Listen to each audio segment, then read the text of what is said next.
Ayun na nga, karugtong ng ating Disneyland vlog, ang ating Hong Kong and Macau vlog naman. After day 2 sa Disneyland, larga agad kami papuntang Causeway Bay para sa second transient namin para iwas traffic and the people out there are so many. And after an hour, touchdown, pagod na pagod ang ante nyo. Kaya no room tour na, pero check nyo na lang ang FB page nila para sa rooms. Let's go! The next day. Breakfast muna tayo sa Ichiran. Diyos ko po, kahit mahal to, napakasarap talaga, mga sisi. Wala akong mahanap na ganitong lasa sa Manila na ramen. Nagustuhan din yung pinsan ko kahit di siya mahilig dun sa ramen. At yung GF niya, favorite na din to. Ganun siya ka-solid, mga sisi. Chubog muna kami here, Tapos sunod naman, punta kami ng Citygate Outlet. Let's J!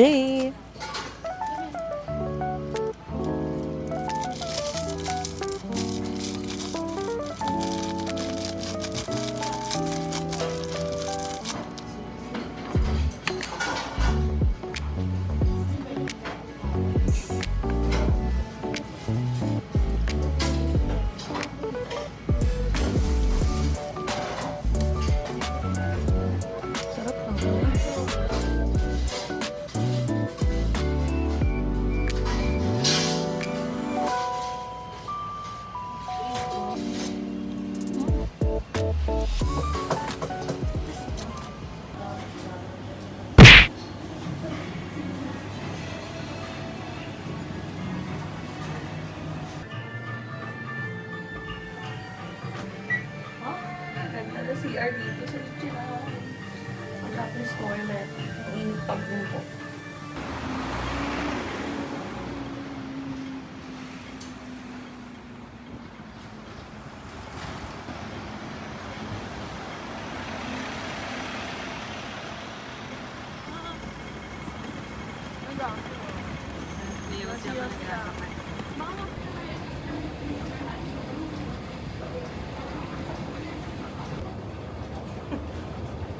Hindi na kayo tayo magpunta ng ilaw.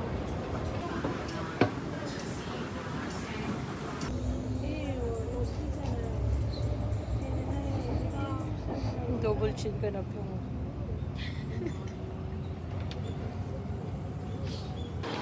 Finally, nandito na kami sa Citygate Outlet. Pero syempre, first stop is ang bakehouse. Tinry namin ang milk tea honey bread at ang sikat nilang egg tart. Solid to, mga sis. Grabe, napakasarap na to. Wala akong masasabi, Milk tea honey? Ang sarap niya lang. Puro yun lang nasasabi ko talaga dito. For the whole time. Ang sarap niya. Sarap. Ang sarap ng egg tart. Yung palaman sa loob. Parang may letchop lang sa loob. Pero brown sa akin. Tama isa. Egg tart.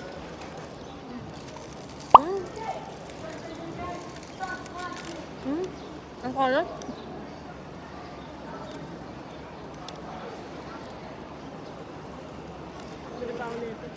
Ang sarap. Tikman na. Titikman ko yung sa Macau kung masarap din.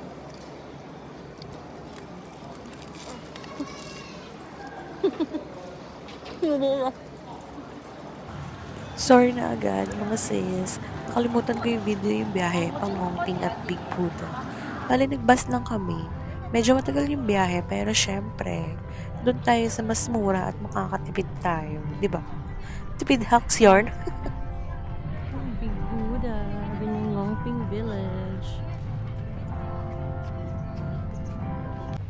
At ngayon, samahan niyo kami to uncover the truth here at Ngongping Village. Charot! Mga sis, nakakapagod tong lakaran na to ha. Puro lakad dito, lakad doon. Mga eksena namin dito. Pero in fairness, ang swerte namin kasi malamig yung weather nung pumunta kami. Kaya kahit more lakad, more fun, no haggard tayo. Fresh pa rin,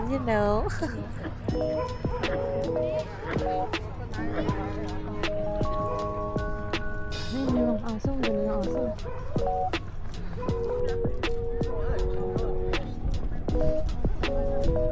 Aray,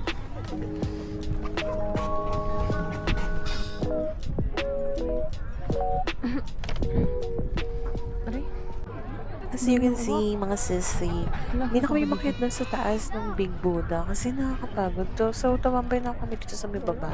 And nag-picture-picture. Tapos dumiretso na kami dun sa temple. Meron dito yung maliit na temple and then yung malaking temple. So, dun na lang. Nag-ikot-ikot kami, picture-picture. Yan lang. yan yung Big Buddha sa taas. Hindi na namin naakyatin dahil nakakapagod.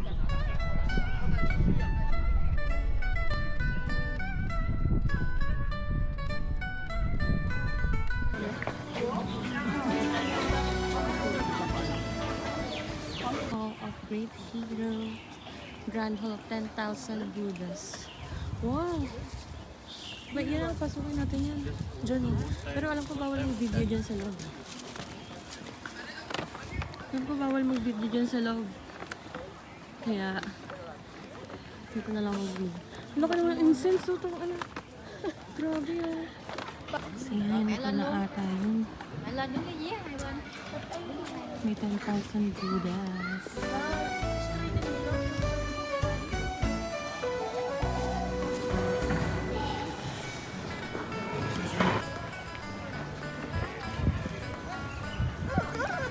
Oh, thank you.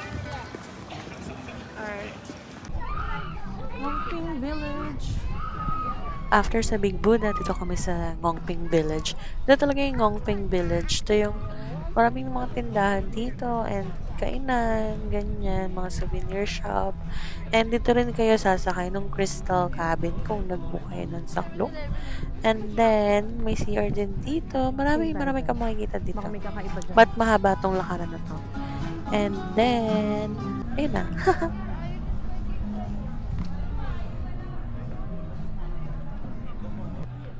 Sige.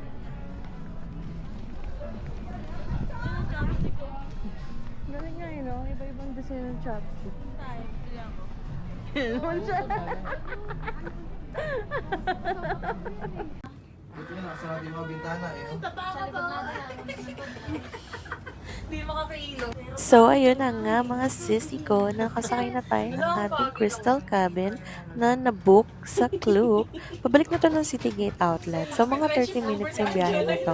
And good thing na Pinoy yung kasama namin dito sa cabin kasi hindi nga private yung kinuha namin na cabin kasi mas mahal siya.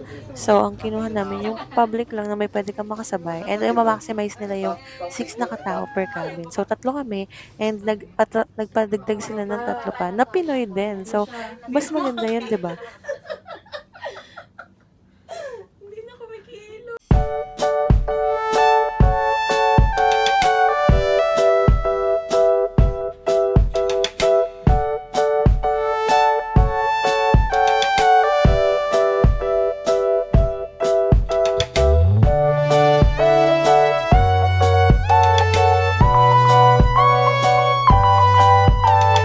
So, ito na nga, nakabalik na tayo dito sa Kumay Causeway Bay. Hindi ko na na-video yung pagba namin doon sa City Gate Outlet hanggang sa nag-shopping kami doon.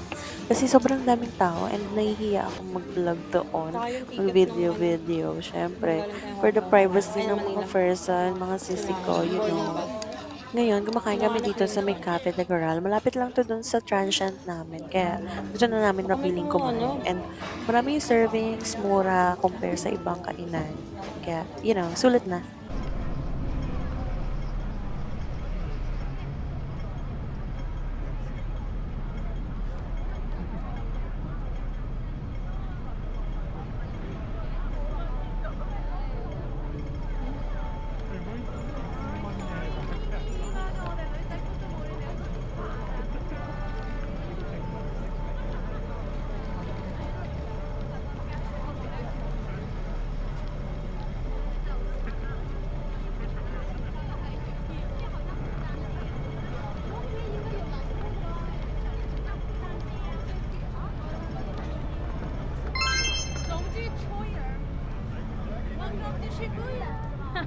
Parang Shibuya eh.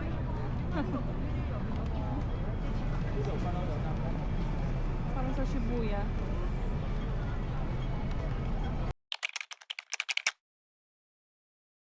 on our way to Macau. Sa totoo lang, di namin alam kung paano pumunta ng Macau from Hong Kong. Sinunod lang namin kung ano yung nakalagay na detalye sa Google. Yun yung maganda dito, no? Sa ibang bansa kasi sila. Pwede mong i-Google kung paano pumunta sa isang lugar to another.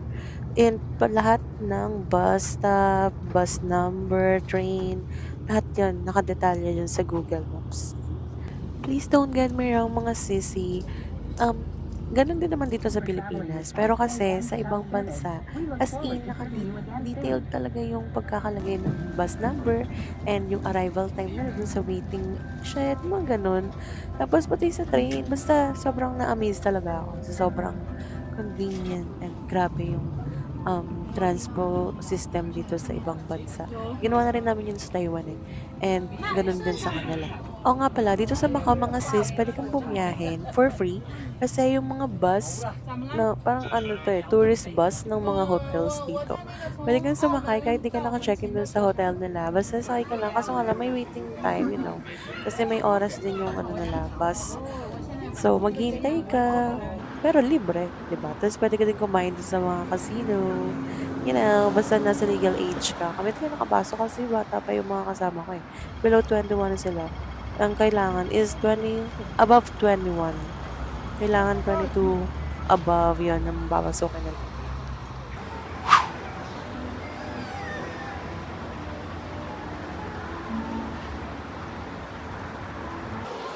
Ayan, nasa loob na kami ng Venetian Hotel. Isa to sa mga famous na hotel dito sa Macau. And grabe, ang ganda dito, sis. Oh my God. Yung CR nila, ang bongga. Wala ka masabi, ang bango. Nasa labas na. Pang mayaman talaga, you know. Kasi to, ang cute na to. Kasi hindi totoong outdoor tong, ano nito eh, Venetian na to. Ano yung fake na langit yan. Ang ganda. Kala mo talaga yung nasa Venice McKinley.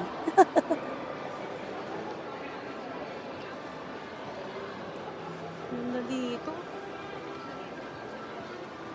Parang yung sa McKinley lang, pero ito indoor, no? Itong ano. Nagmakdo kami here sa may Macau, sa Venetian. Tapos nakakaloka yung nag-serve dito kasi tinatanong namin siya. Tapos bigla siya umalis. Pagbalik niya, may kasama na siyang isa pang crew. Tapos yung pala Pinoy yun. Kasi nagbinati kami ng, hi, kamusta po?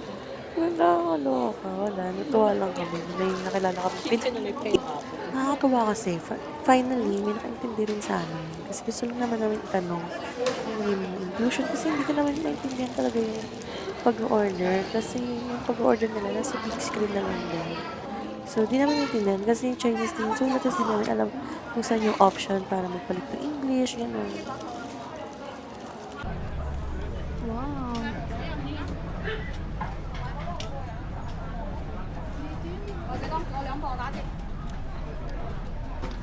Parang dosina.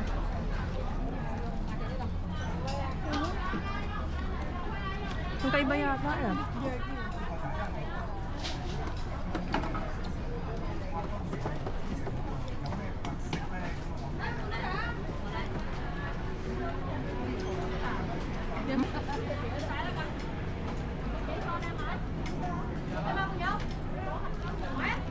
Nagmo ko pa.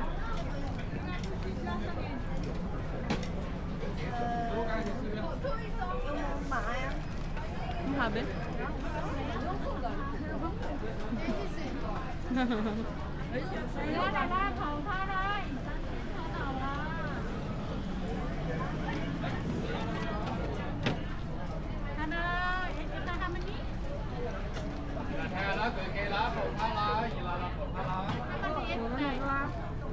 Three.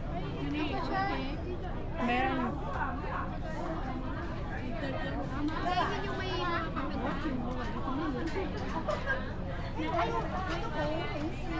Portuguese. Portuguese naman talaga yun.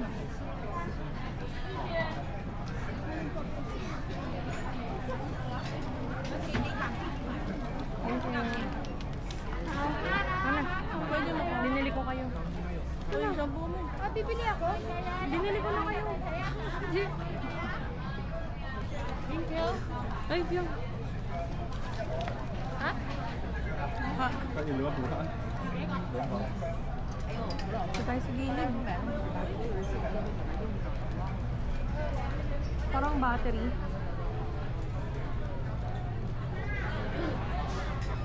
Ito na yung tinikman namin yung egg tart sa may Macau. And hindi, masarap naman siya, pero hindi kasing sarap yung sa bakehouse. Basta ibang level yung sa bakehouse eh. Talagang kahit mahal siya, sulit na sulit talaga. As in, kapag mamalaki mo sa buong mundo, sis, you know, mga ganong level. Kung itatanong nyo kung ano pinagkaiba ng egg tart dito sa Macau versus sa Hong Kong, kung masasabi ko lang, mas masarap yung crust and mas creamy yung sa bakehouse, mas malasa. Ito kasi parang gelatin lang yung dating. Unlike dun sa bakehouse na parang sobrang creamy, sobrang soft, ganun.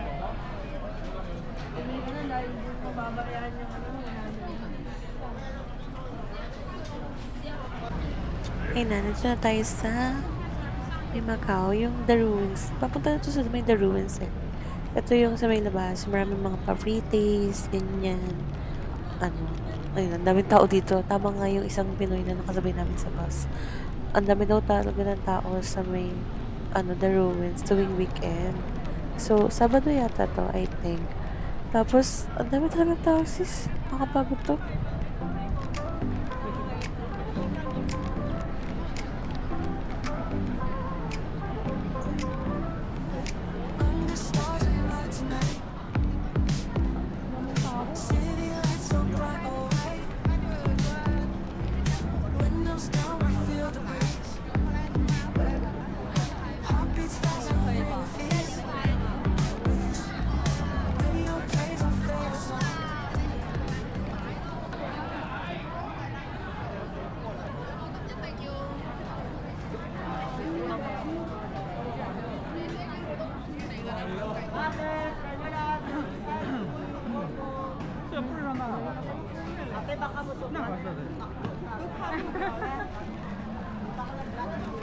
So, masaya na.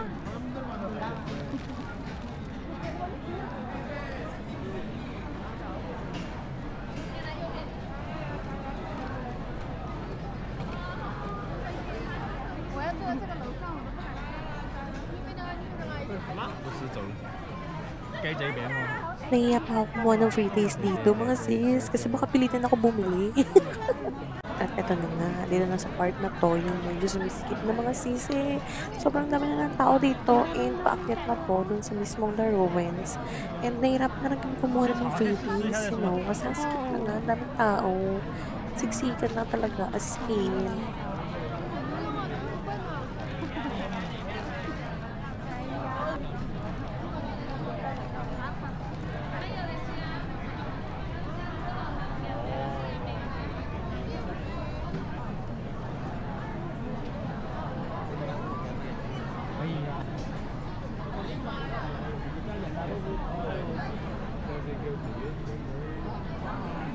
Ayun, after namin lakarin papuntang The Ruins, nag-picture lang. And nag-decide na rin kami bumalik na. Ayun, dami pa rin tao kahit pababa ka na. Sobrang init na rin kasi talaga sa sobrang dami ng tao. Tipong pagkamali ka lang ng tapak mo talaga, madadapa kayo lahat, domino effect, gano'n.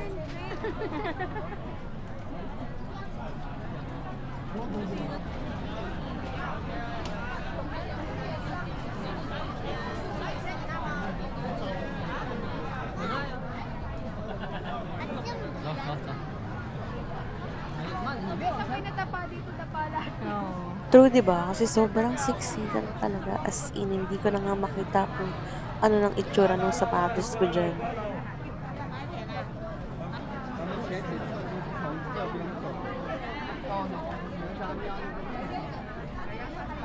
Hello. What is that? Hopia. Hopia? Yes. Bye bye kay Ma'am Polly.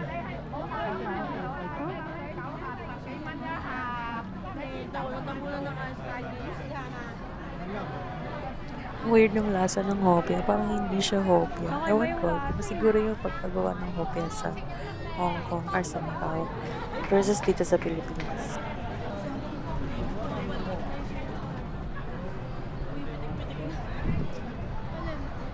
Na ako. Ako din pa ako.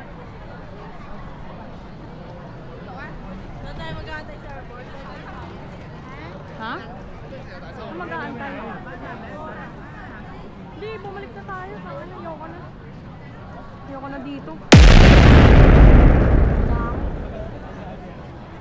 So, yun na nga mga sisi ko. Napag-desisyon na namin na babalik na lang kami ng transient namin sa Hong Kong kasi nga nakakapagod dito sa Macau. Tama nga si ate. Kasi may nakasabay kami na Pinay sa bus na papunta kami dito sa may The Ruins. And sabi niya, marami daw na tao talaga every weekend dito.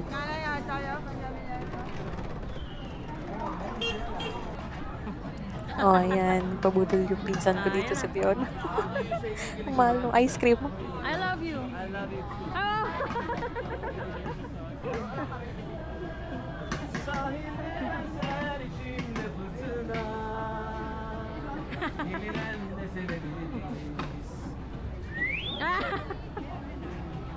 Wow. Salamat po. Thank you. Thank you. I thank you. Pogi ka, kuya.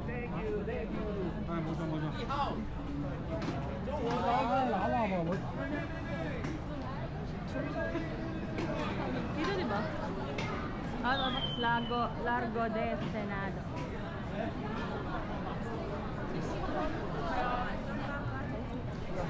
Nasaan candy? Tao ah.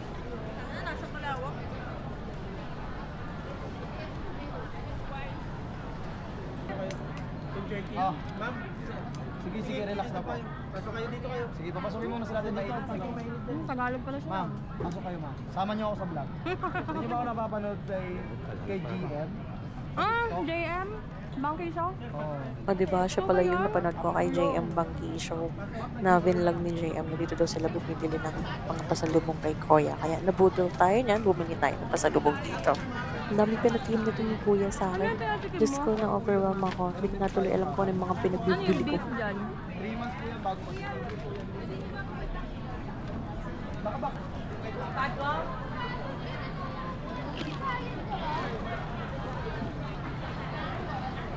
Kuya, saan ba yung sakayan dito papuntang ano? Hong Kong. Alam mo po yung Sinado Square? Apo. Kabit po kayo sa kabila kanan. Tapos, 101X po. Yan, alam mo. Tapos lalakarin niya, makita yung kusina eh. Didiretso nyo lang yun, yun na yun. Ako sa tayo po ba? Sakay po pa ba kanila? Yun din yung sasakyan nyo. 101X. Tapos yun na po yung sa Macau. Yun yun, yun na po yun.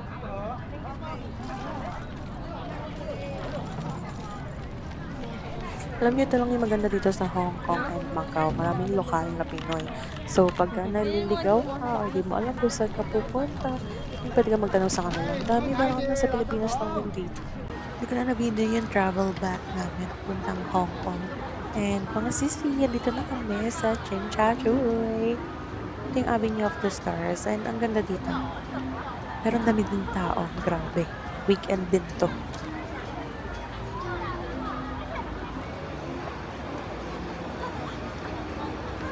After namin dun sa Avenue of the Stars, nagpunta kami dun sa meeting place. Dun sa binook namin sa Klook na bus ride, open top sa Klook. Ayan. Ang ganda niya. Ito yung ang saya ng moment na to kasi ang ganda. Nalibot niya yung buong Hong Kong. Hindi mo buo, pero yung almost maraming city ng Hong Kong. And then, nakaupo ka lang, pahinga. So, buti na lang talaga. Last na namin ito binook. Kasi sobrang sarap ng feeling and ang lamig. Yan. Meeting place nito is sa Chim Cha Choy and then binaba kami sa Temple Street. Actually, mga 2 hours yata. Hindi ko maalala. Pero ganun. And sobrang ganda ng highlight na to.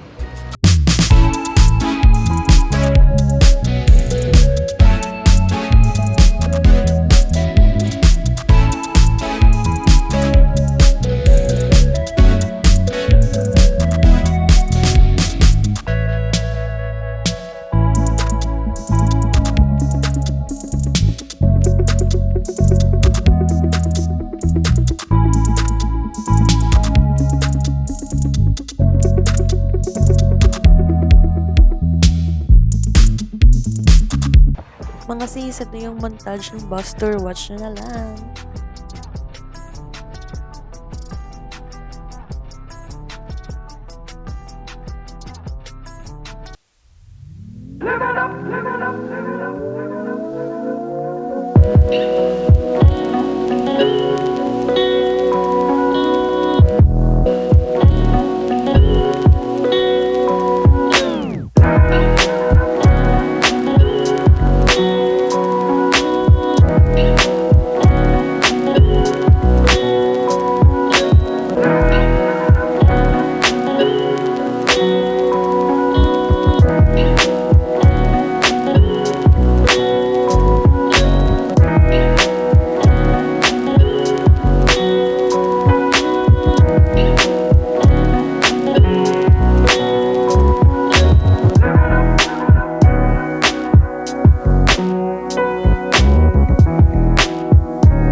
Ayun na nga mga sis, di ko na na-video yung after ng bus tour and nung pagka-uwi namin to the transient. And ngayon nasa airport na kami, pabalik na ulit kami ng Pilipinas, back to work and back to school ng mga pinsan ko.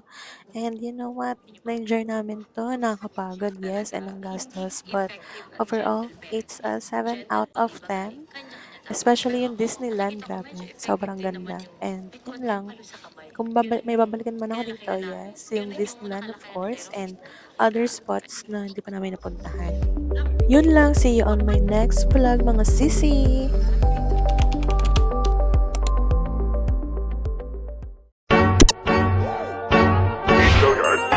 I got so much fucking design on right now. Every time, bring it back, nigga, come out, I got 3 whole blocks, 3 blocks, bitches on my line.